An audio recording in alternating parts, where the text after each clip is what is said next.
একটা প্রোডাক্ট দেখতে ভালো, ডিমান্ডও আছে, কম্পিটিটররা ভালো সেলসও পাচ্ছে, তাহলে কি এই প্রোডাক্টটা আপনিও বিক্রি শুরু করবেন? Not necessarily. কারণ অ্যামাজনে নতুনদের অনেকেই প্রোডাক্ট সিলেকশনের সময় এমন কিছু ভুল করেন যার কারণে প্রোডাক্ট লঞ্চ করার পর বুঝতে পারেন প্রোডাক্টটাই ভুল ছিল। আর সবচেয়ে বড় সমস্যা হলো এই ভুলের জন্য শুধু সময় নয়, হাজার হাজার ডলারও লস হতে পারে। মিস্টেক নাম্বার 1, শুধু নিজের পছন্দ দেখে প্রোডাক্ট নির্বাচন করা।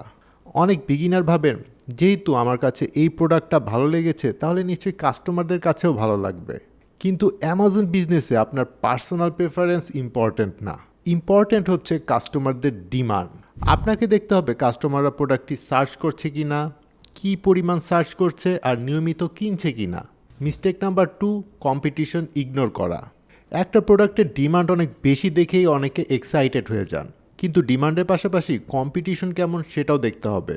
ধরুন একটা প্রোডাক্টের অনেক সার্চ ভলিউম আছে, কিন্তু সেই কিওয়ার্ডে ইতিমধ্যে অনেক স্টাবলিশড ব্র্যান্ড রয়েছে যাদের হাজার হাজার রিভিউ এবং স্ট্রং র্যাঙ্কিং আছে। সেক্ষেত্রে বিগিনার হিসাবে সেখানে এন্টার করা আপনার জন্য অনেক কঠিন হয়ে যেতে পারে। তাই ডিমান্ড দেখার পাশাপাশি কম্পিটিশনও অ্যানালাইজ করুন। মিস্টেক নাম্বার 3, প্রফিট ক্যালকুলেশন না করা। এটা বিগিনার্সদের সবচেয়ে বড় ভুলগুলোর একটা।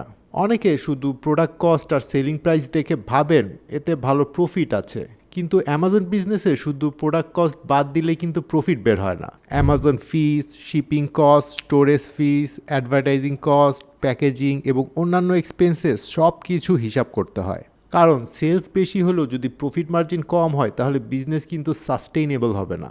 মিস্টেক নাম্বার 4, শুধু ট্রেন্ডিং প্রোডাক্ট দেখে ঝাঁপিয়ে পড়া। কোনো একটা প্রোডাক্ট হঠাৎ ভাইরাল হয়ে গেল, সার্চ ভলিউম বাড়তে লাগলো, সেলস বাড়তে লাগলো, আর এটা দেখে আপনি ভাবলেন এটাই তো আমার অপরচুনিটি।